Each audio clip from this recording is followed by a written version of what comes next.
We turn now to Democrat Chris Coons, who is part of a bipartisan group of senators who continue to work on immigration reform. He joins us from Wilmington, Delaware. Welcome, Senator.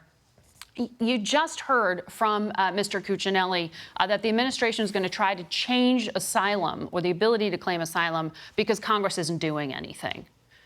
Is there going to be any proposal put forward by Congress? Well, Margaret, the challenge that those of us in Congress who want to make progress on addressing our broken immigration system have faced is the ways in which President Trump initially embraces and then abruptly reverses himself and opposes those bipartisan proposals that have been brought to him. Ken Cuccinelli just referenced correctly that Senators Graham and Durbin, a seasoned Republican and Democrat, have tried repeatedly to get a proposal moving that could win both bipartisan support in the Senate and ultimately be embraced by President Trump. Several times, many of us who have worked across the aisle on this issue have been deeply frustrated by the ways in which President Trump, after initially saying he would welcome a proposal, gets criticized for it for a day or two by the right wing and then reverses himself and campaigns against it or threatens to veto it.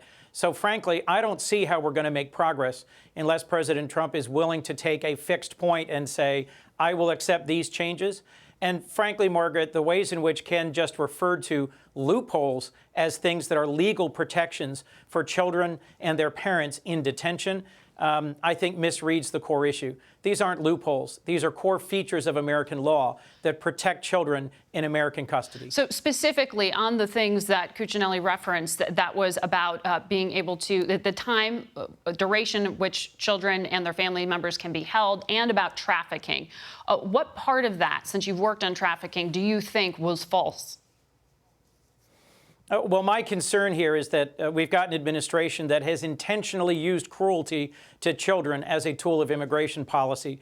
I'll remind you that their zero tolerance policy that forcibly separated children from their parents at the border a year ago was a humanitarian disaster and faced a bipartisan outcry of both Republicans and Democrats. So they don't have a lot of moral authority to stand on in arguing that they'd like Congress to give them an unlimited ability to detain children and their parents at the border. The bipartisan bill that just made it out of Congress to provide funding increases the number of immigration judges and increases support for more humane conditions at the border. That's the right direction for us to go. But you just referenced the border conditions. In that IG report, the Inspector General report that came out this week, people seem to be horrified, perhaps rightfully so, at some of the images. But these were things that the administration had been warning about going back to, as far back as March during congressional hearings. Why hasn't there been more swift action to try to improve the conditions for people being held in U.S. detention? And don't Democrats deserve some criticism on that front? Well, Margaret, we have been trying on a bipartisan basis to avoid this inevitable humanitarian catastrophe at the border. But I'll remind you, it was a lawyer representing this administration who argued in court just 2 weeks ago that safe and sanitary conditions for children doesn't include a requirement that they provide soap or toothpaste or toothbrushes or beds.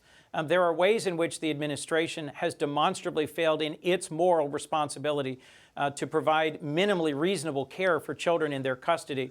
I think all of us as parents, as Americans, were horrified by the picture of Oscar Ramirez Martinez and his daughter Valeria, who drowned trying to cross the Rio Grande. We have to find a bipartisan solution to this, Margaret.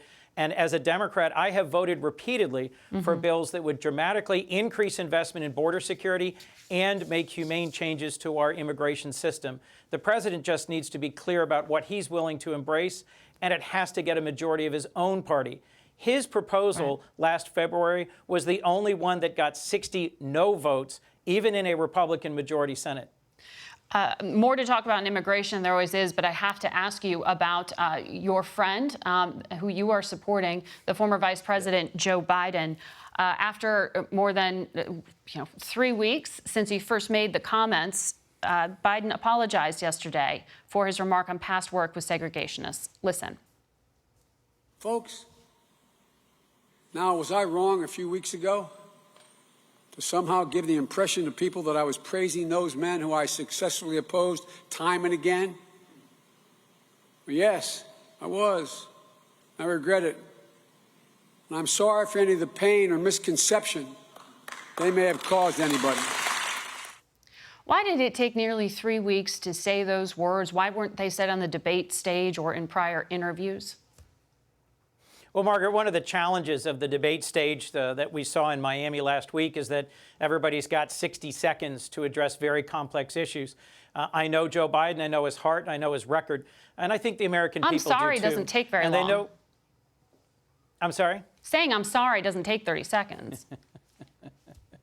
Well, I think it's important that he gave a speech in which he recognized that the ways in which he talked about working across the aisle in the context of the Senate of decades ago may have caused some concern or heartbreak. But the reality is his actual record, his lifelong record of standing up and fighting for civil rights is what he should be judged on.